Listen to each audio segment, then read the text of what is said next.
大家好，我是强哥，欢迎来到我的频道。今天跟大家聊聊，最近因为美联储降息及中国央行调整利息下，不管是比特币还是其他的代币，目前都是热火朝天的牛市。因为加密货币作为一股新的力量，悄然改变着我们的金融观念。它利用区块链技术打造了一个去中心化、透明且难以篡改的交易系统，为资产保护和价值转移了提供新选择。它像不像历史上的郁金香狂热所展现的，每一个新鲜事物都伴随着风险。加密货币市场波动剧烈，我们投资需要谨慎评估其投资价值，既要看到它的潜力，也要警惕泡沫，是不是？加密货币究竟是改善生活的利器，还是一场空前的骗局？这就需要我们自己去理性的分析，深入了解其背后的技术和市场的趋势。我们一定要通过自己的学习去了解，第一，加密货币它的历史发展是不是良性，再来看它一个投资的价值是不是值得我们更深入去学习掌握，再做最后的决定。它有投资价值，那我们就在某一个项目或者在某一个领域深入的去掌握透。第三个是它是不是我们新时代的货币，它会不会发展成为我们以后的一个货币，说得更重一点，会不会成为每个国家的通用货币。当然这个是仁者见仁，智者见智啊。所以在接下来的分享中，强哥和大家一起继续了解数字货币这个新时代的金钱，有关数字货币的崛起及其中投资的价值。在2008年那场由赤后危机引发的全球性金融海啸中，众多的巨头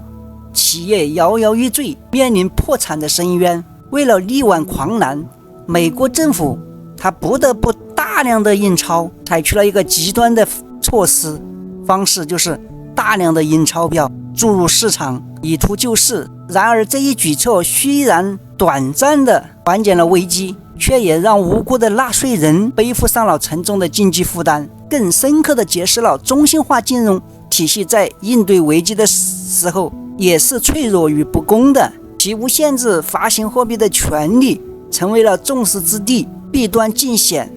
正是在这样的背景下，一位化名中本聪的神秘人物以非凡的远见卓识，向全世界抛出了比特币白皮书这一震撼之作。他精妙地构想了一个基于区块链的去中心化支付系统。比特币这一创新不仅彻底颠覆了传统金融的运作模式，从根本上解决了交易中的信任难题，为金融领域开辟了一片全新的天地。所以从2009年1月3号，历史性的时刻就到来了。中本聪成功地挖掘了比特币的第一个区块链及创始的区块链，并伴随着这一壮举的诞生了首批50枚比特币作为奖励。尤为引人注目的是，在创始区块中，中本聪巧妙地砍入了这一条信息：财政大臣处在再次救援的银行的边缘。不仅是对当时金融体系困境的辛辣讽刺，更是他个人对现状不满的批判。此后中本聪便如同隐士般的销声匿迹了，但其留下的比特币及背后的理念却如同星火燎原，迅速的在全球范围内引发了广泛的关注和热烈的讨论。至今，比特币及其背后的区块链技术仍在不断演进与发展，他们不仅挑战着传统金融的边界，更在推动全球金融体系变革中扮演着日益重要的角色。而中本聪这个名字也因为其卓越的贡献和神秘的身份，成为了区块链与加密货币这个领域不可磨灭的传奇。那么比特币作为当前全球市值独占龙头的加密货币，它的地位与国家货币它是不同性质的，截然不同的。第一个，当我们使用美元进行支付、存款等金融活动时候，这背后是对美国政府信用体系的坚定信赖。然而比特币摒弃了中心化，身后没有任何背书，依靠比特币区块算法的无条件信任。我们来看一下它两者有什么不同的区别啊。第一个是法定货币，作为国家的权威象征，其流通与结算均依托于政府认证的金融机构，如银行，而比特币它的账本是由遍布全球的矿工共同维护，所以它两个是完全不同的。对于初次接触虚拟货币的朋友来说，账本跟矿工这两个词或许觉得很陌生，不妨这样设想，当你在书店以100元购书的时候，并通过银行转账了给书店老板，银行呢充当了交易的公证见证者，所以确保双方账户金额的准确变动。也就是说，你付了100元给老板，老板账上就多了100元，就收到了100元，对不对？但假如书店老板通过不正当的关系钻出了你这个转账记录，你就可能陷入无凭无证的一个困境，不得不再次付100元。在你不正当的手段，比如说他买通了银行的某某某，是吧？所以这时候他抹除了你的交易记录，那你就没办法拿出证据你已经付过100元，所以你就要双倍支付。而在比特币的世界里面呢，这样的担忧不复存在啊。比如说我现在买一本书也是100元，以比特币转账给书店老板，因为当你使用比特币付款转账给书店老板的时候，这中间就会有无数人同时记录这笔交易，个人手中都持有一份完全相同的账本备份。这种分布式的记账机制使得任何试图篡改记录的行为都变得徒劳无功，因为即使这个书店老板他买通了1个2个人，也无法影响到全部矿工的账本。所以比特币的最终追求就是摆脱了任何中心化的个体或者机构来控制，实现真正的去中心化。当然了，这种账本的维护也不是免费的，是需要手续费的。比特币转账需要支付手续费，而作为回报，系统会对成功记录交易的人给予奖励，而这些勤劳的矿工正是通过运用电脑算力进行复杂计算来获取这份奖励。这一整个过程就被形象地称为挖矿。在挖矿的过程中，矿工们会将交易信息打包成一个一个的区块，并连接到不断增长的区块链上，形成一条坚不可摧的交易记录链条。所以我们把这个交易链条叫做区块链。那了解了比特币背后的这些精妙设计过后，你或许好奇地问道，究竟是谁给予了比特币的价值？为什么有投资机构或个人来投资比特币？当政府赋予银行创造货币的价值的权利的时候，便也是无形中为腐败埋下了伏笔。比如美国富国的银行丑闻，他们大规模的盗用客户个人资料的案件，这个案件里面呢，员工秘密的创建了数百万个未经授权的银行和信用卡账户，以造假银行的收入来源，而他们的客户多年来却是一无所知。这便是对这个案例就立了佐证，权力使人腐败。第二个案例就是要回顾美元脱离金本位。当时美国政府为了要应对宏观的经济改变，让美元和黄金脱钩，还告诉大家忘记黄金，用纸币来交易，承诺美国政府会对美元的价值负责。是因为对于美国政府的信任，人们接受了这个提议，继续使用美元来进行交易，即使没有黄金的担保，也因为有美国政府的信用而拥有的价值。完善的机制就是它所提供的信用，但最终还是让人们为他们买单。比特币这是在美国金融危机大量印钞票的时候出现的，而且比特币是限量发行，并且不会被单一的个体控制，解决了美元的信用问题。而比特币的诞生正是在金融危机背景下对美元信用体系的一次深刻的反思与革新。它限量发行、去中心化、不被单一个体控制的特点，正是对美元信用问题的精准回应。因此即便比特币没有实物的支撑，其完善的机制和去中心化的特性也足以成为其价值的坚实，吸引着全球投资者的目光。每当金融危机来的时候，比特币往往会成为资金的避风港。下格飙升。当然，每当爆出比特币钱包密码被破解的时候，人们对比特币的信任呢也会减少，造成比特币的价格暴跌，这也是正常的哦。这就是充分说明了市场对比特币价值的敏感与波动。然而正是这种特性，让比特币成为了金融市场上一道独特的风景线，值得我们深入探讨与关注。所以综上所述，比特币作为一种新兴的金融工具，正以独特的去中心化、安全性和限量发行等特点，逐步改变人们对货币和金融体系的认知。在深入了解其运作原理和投资风险的基础上，我们或许能更好地把握这一领域的机遇与挑战。我们接下来共同梳理一下金钱具备的关键特性哦，这将为我们后续分享的内容奠定坚定的基础。这些特性你可以简单理解，并且更有价值。那我们来看第一个，限量供应，也就是说它的稀缺性往往赋予物品更高的价值。比特币与黄金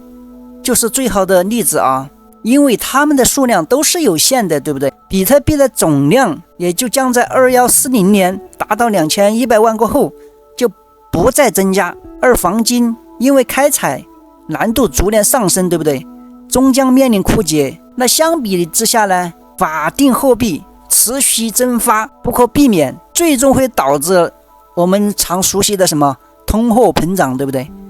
使得货币的实际购买力逐渐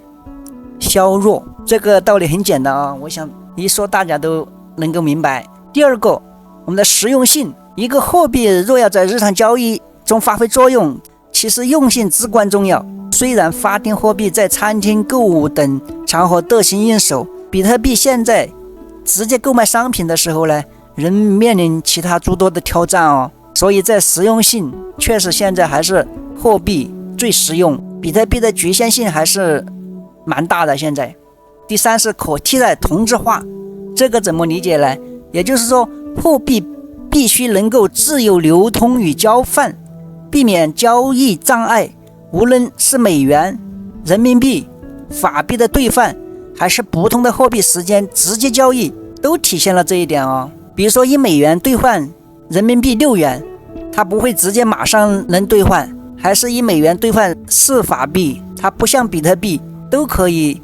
直接同质化的操作。第四个是什么？第四点就是可分割性，也就是说货币能够灵活分割，以满足不同的交易需求。无论是传统的货币一元分为两角，还是比特币等数字货币的精确分割，都体现了这一特性哦。第五个是不可伪造，是货币安全的基石。随着防伪技术的进步，法定货币的伪造难度已大幅提升啊，但是它还是仍存在风险。我想这个大家都基本亲身有经历哦。强哥反正是也是收到过假币的哦。但是比特币呢，基于区块链技术的不可篡改性，则从根本上就杜绝了伪造的可能。第六个是可被保存，这个就是货币的另一重要属性。纸币它容易损坏，必须要妥善保管。这个现象我们就应该司空见惯哦。一些老人啊，把钱藏在床头下呀，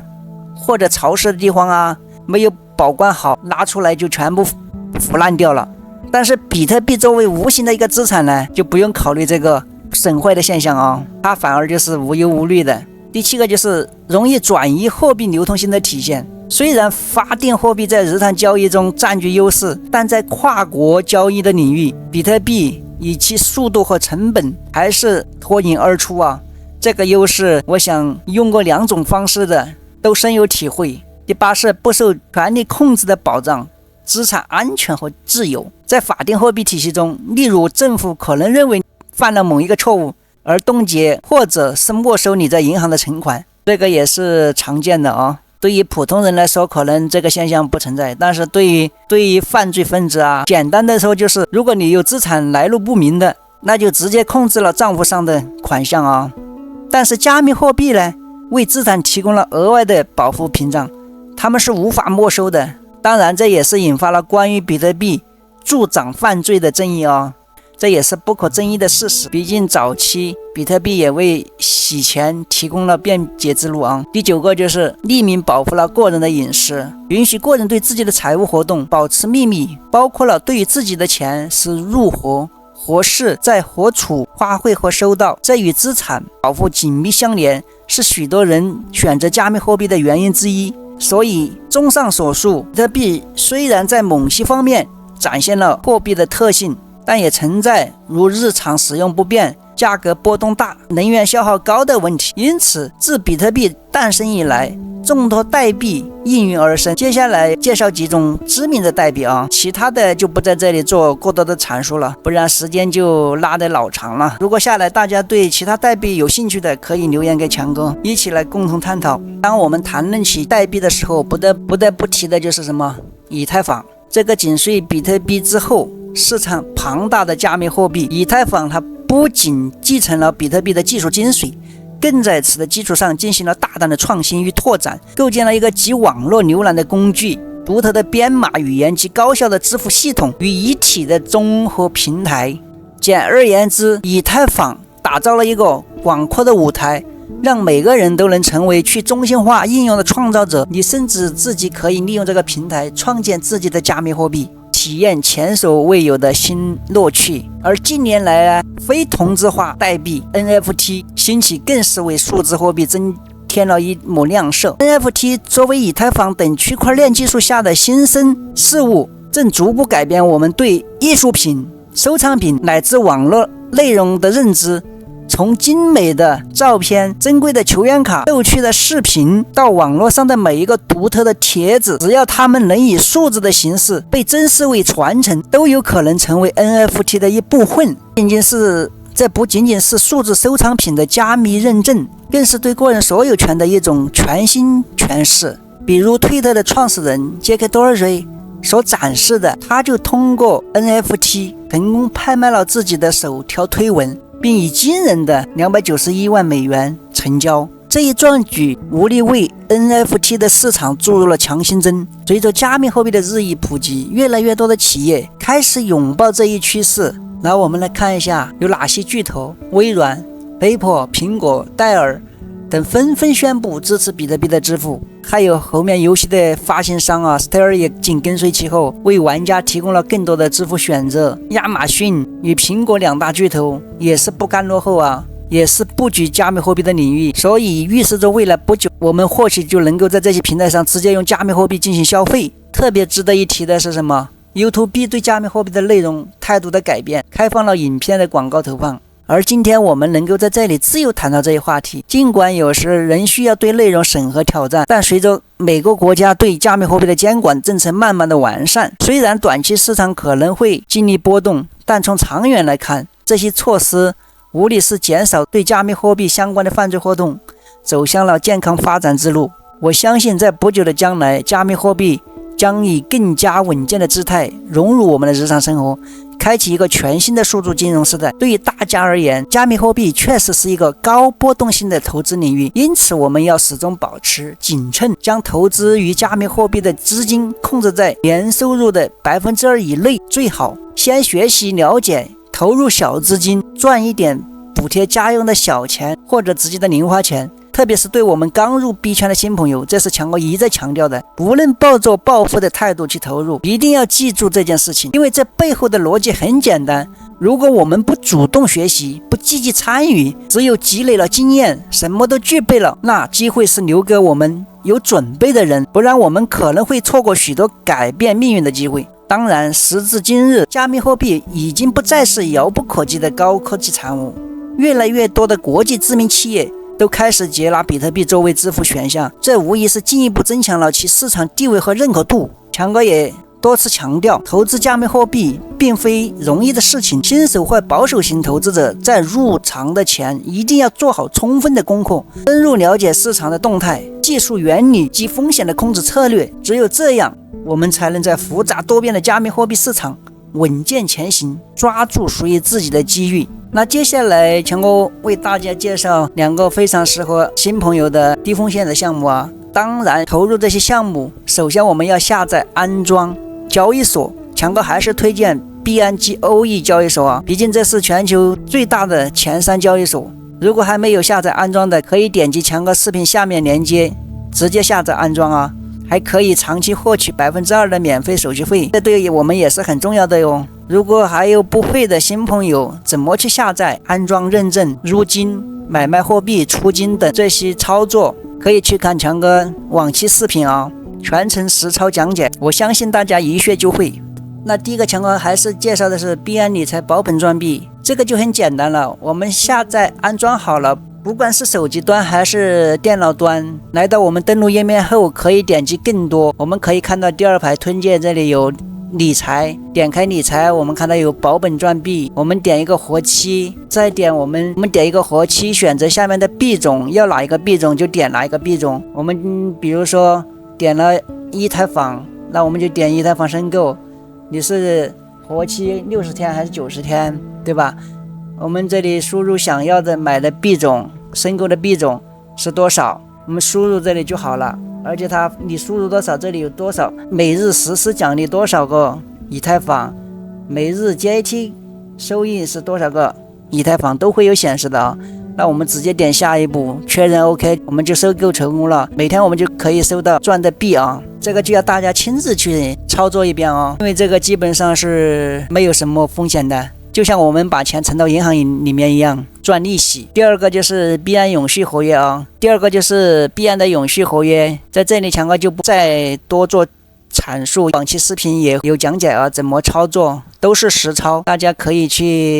不会的可以去看，我相信也是一看就会的啊。还有欧易的简单赚币，跟这个币安理财都差不多，也都是一些10千期被动收入啊。当然大神星们这几个项目可以略过啊，这个是适合新手朋友们。总而言之，加密货币呢正逐步获得各大机构和政府的认可，其发展趋势呢也是不可逆转，为世界带来了前所未有的便利，成为互联网和数据时代下的新兴资产。我们要了解并正确的使用加密货币，不仅是要跟上时代的表现，更是要保护自己不被未来淘汰的关键。但请切记，高波动性不应被视为快速致富的捷径，保持正确的心态和理性的判断才是获利的关键。同时，多了解各类投资项目的背景信息，也是防范风险、避免受骗的重要一环节。好了，今天就跟大家分享到这里啊，让你更多了解加密货币背后的原理及其投资价值。希望今天的分享对你有所启发及帮助，同时请留下你宝贵的关注及赞哦，开启小铃铛。感谢大家观看，我们下个视频再见，拜拜。